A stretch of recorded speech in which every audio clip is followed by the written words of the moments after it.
Determine the value of X by volumetric method in the given sample of 3.15 gram of oxalic acid dissolved per 500 cm cube। इस experiment के बारे में हम बात करते हैं। हमारे पास ये जो X है ये नंबर ऑफ वाटर मॉलिक्यूल्स हैं जो कि हमने डिटर्मिन करने हैं और वॉल्यूमेट्रिक एनालिसिस करना है। इसमें हम प्रिंसिपल क्या यूज करेंगे जी, हमारे पास ये बेसिकली एसिड बेस्ड टाइट्रेशन है जिसमें हम एसिड जो है ऑक्जेलिक एसिड को यहाँ पर यूज कर रहे हैं और बेस हमारे पास क्या होगा, हमारे पास NaOH होगा।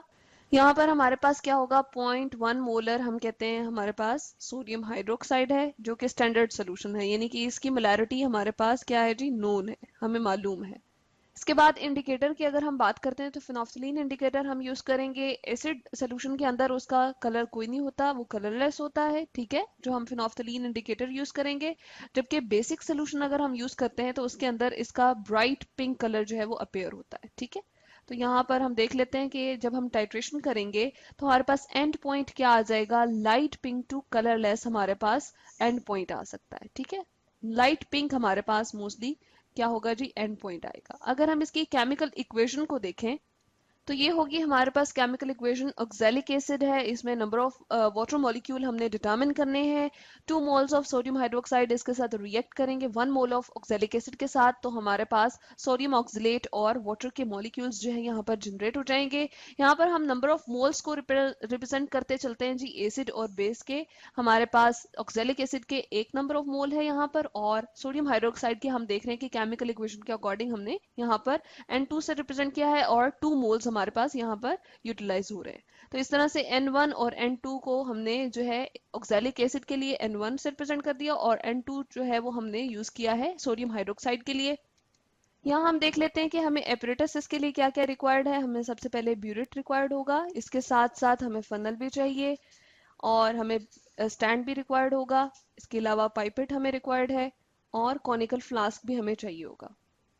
इसके बाद हम देख लेते हैं कि केमिकल्स हमारे पास कौन कौन से होने चाहिए। फिनोल्फथालीन इंडिकेटर होना चाहिए, 0.1 मोलर NaOH सोल्यूशन जो कि स्टैंडर्ड सोल्यूशन है वो हमारे पास होना चाहिए और ऑक्सैलिक एसिड का सोल्यूशन भी होना चाहिए। प्रोसीजर में हम क्या करेंगे जी, हम ऑक्सैलिक एसिड सोल्यूशन जो है वो बना लेंगे और ब्यूरेट में हम जो है वो डाल देंगे, ठीक है।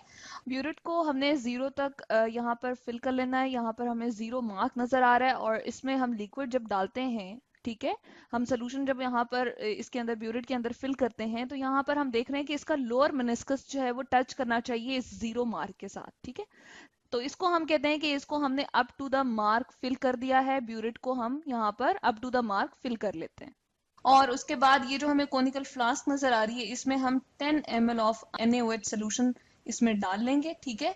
और उसके बाद हम क्या करेंगे, हम लेंगे फिनोल्फथालीन इंडिकेटर, ठीक है, और उसके बाद जो है उसके हम 2 या 3 ड्रॉप्स जो हैं अपने NaOH के सोल्यूशन में यहाँ पर डाल देंगे और हम देखेंगे कि ब्राइट पिंक कलर यानी कि डार्क पिंक कलर इसका जो है हमें नजर आएगा।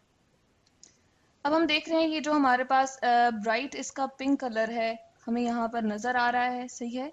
और इसके बाद हम क्या कर सकते हैं जी, इसको अगर हम यहाँ पर स्टैंड के ऊपर रखेंगे इस टाइल या पेपर के बगैर तो इसका कलर हमें इतने अच्छे तरीके से नजर नहीं आएगा। हम क्या करेंगे, इसके नीचे हम वाइट टाइल या फिर वाइट पेपर रखेंगे। उसके बाद हम क्या करेंगे, ड्रॉप वाइज हम ऑक्सैलिक एसिड इसमें डालते चले जाएंगे यहाँ तक कि हमारे पास ये जो ब्राइट पिंक कलर है ये लाइट पिंक में चेंज हो जाएगा। एंड पॉइंट हमारे पास बिल्कुल लाइट पिंक आ जाएगा जी। हम देख रहे हैं यहाँ पर हमारे पास बिल्कुल इसका जो है कलर लाइट होता चला जा रहा है और हम देख रहे हैं कि ये बिल्कुल लाइट हो गया। तो यहाँ पर हमारे पास एंड पॉइंट जो है वो अटेन हो जाता है, यानी कि जो हमें चाहिए था लाइट पिंक कलर वो यहाँ पर हमें सोल्यूशन का मिल जाता है।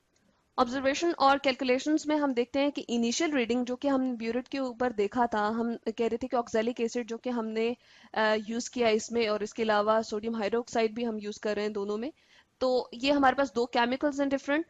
तो हमारे पास ऑक्सैलिक एसिड जो है वो ब्यूरेट में हमने लिया हुआ है और हम क्या कर रहे हैं जी, उसकी इनिशियल रीडिंग जब देखते हैं तो हमारे पास वो किस पे मौजूद होता है, वो हमारे पास 0 पे था। हमने लोअर मेनिस्कस उसका देखना है और क्योंकि हमारे पास कलरलेस सोल्यूशन है वो ऑक्सैलिक एसिड, तो इसलिए हम उसका लोअर मेनिस्कस देखते हैं तो हमारे पास वो इनिशियल रीडिंग उसकी 0 आ जाती है। उसके बाद जब हम टाइट्रेट करते हैं, यानी कि कोनिकल फ्लास्क में जो हमने बेस का सोल्यूशन लिया हुआ था और उसमें फिनोप्थलीन इंडिकेटर हमने ऐड किया था, और उसके बाद हमने टाइट्रेशन जब मुकम्मल तौर पे कर दी और एंड पॉइंट हमारे पास लाइट पिंक कलर का अपेयर हो गया था, तो फाइनल रीडिंग हमारे पास क्या आती है, हम यहाँ पर लिखते हैं, तो हमारे पास आ जाती है जी, यहाँ हम लिखते हैं 11 ml। ठीक है, एंड पॉइंट पे हम देखते हैं कि फाइनल रीडिंग हमारे पास आ जाती है 11 ml। तो इस तरह से हम फाइनल रीडिंग में से इनिशियल माइनस करेंगे, हमारे पास क्या आ जाएगा, 11 ml of volume of acid used. ठीक है, यूटिलाइज हो जाता है। इसके बाद 11 ml से ही हम स्टार्ट करेंगे और हम देखते हैं कि हमारे पास इनिशियल रीडिंग 11 ml है, और जब एंड पॉइंट आ जाता है तो हमारे पास फाइनल रीडिंग आती है जी 20 ml। ठीक है, और इस तरह से, तो इस तरह से हमारे पास वॉल्यूम ऑफ एसिड जो यूटिलाइज होगा वो 9 ml आ जाएगा। उसके बाद हम 20 ml से दोबारा से स्टार्ट करेंगे क्योंकि वो हमारी अब इनिशियल रीडिंग होगी।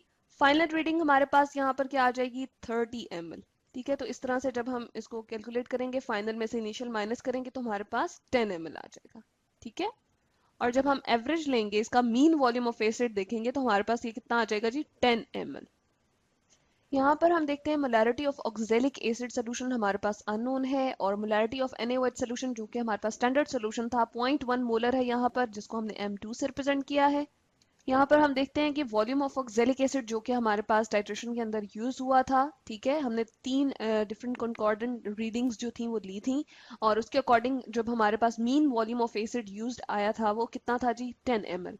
इसके अलावा वॉल्यूम ऑफ NaOH जो कि हम कोनिकल फ्लास्क में लेकर यूज कर रहे थे वो हमारे पास कितना है जी, वो भी हमारे पास 10 ml था। उसके बाद हम देखते हैं नंबर ऑफ मोल्स जो हमने केमिकल इक्वेशन से देखे थे वो हमारे पास किस तरह से आ जाते हैं, इसको हम थोड़ा सा नीचे कर लेते हैं और देखते हैं कि number of moles of oxalic acid जो थे वो हमारे पास 1 थे, जबकि number of moles of sodium hydroxide जो कि हमारे पास केमिकल इक्वेशन में हमने देखे थे वो हमारे पास 2 मोल्स थे।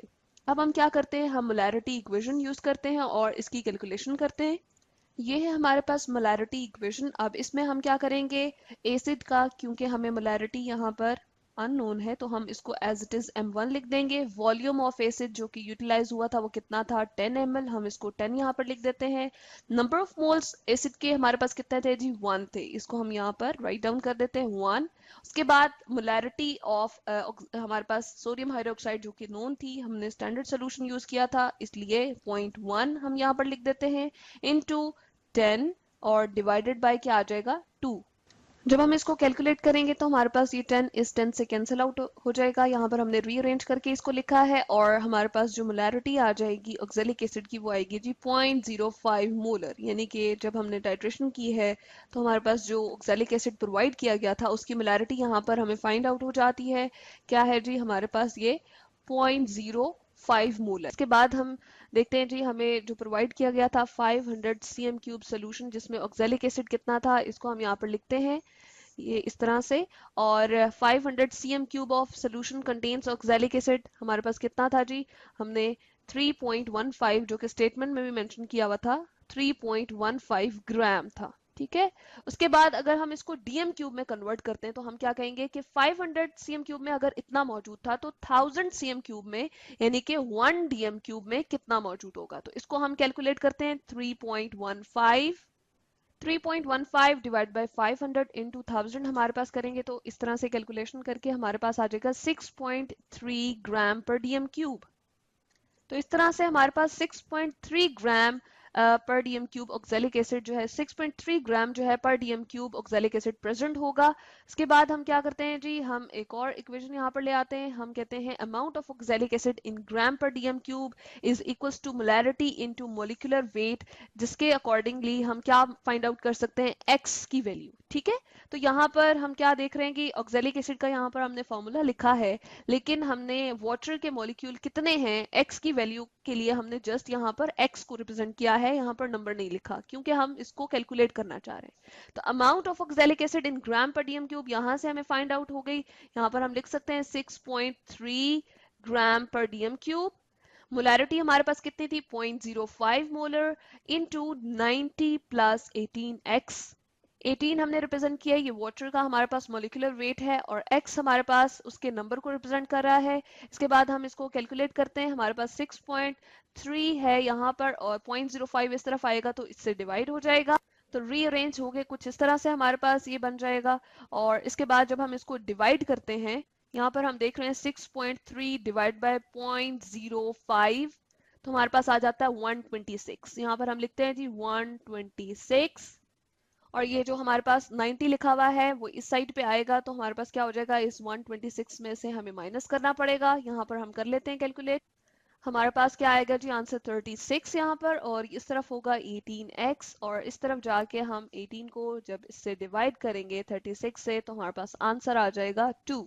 इस तरह से हमने x की वैल्यू फाइंड आउट कर ली, जो कि हमारे पास क्या आ जाएगी, यहाँ पर 2 आ जाएगी। ठीक है, तो हम कह सकते हैं कि जो नंबर ऑफ मॉलिक्यूल्स हमारे पास हैं वाटर के, वो कितने हैं जी, 2 नंबर ऑफ मॉलिक्यूल्स हैं, और इस तरह से वैल्यू ऑफ x जो है हमें डिटरमिन हो जाती है, जो कि है 2।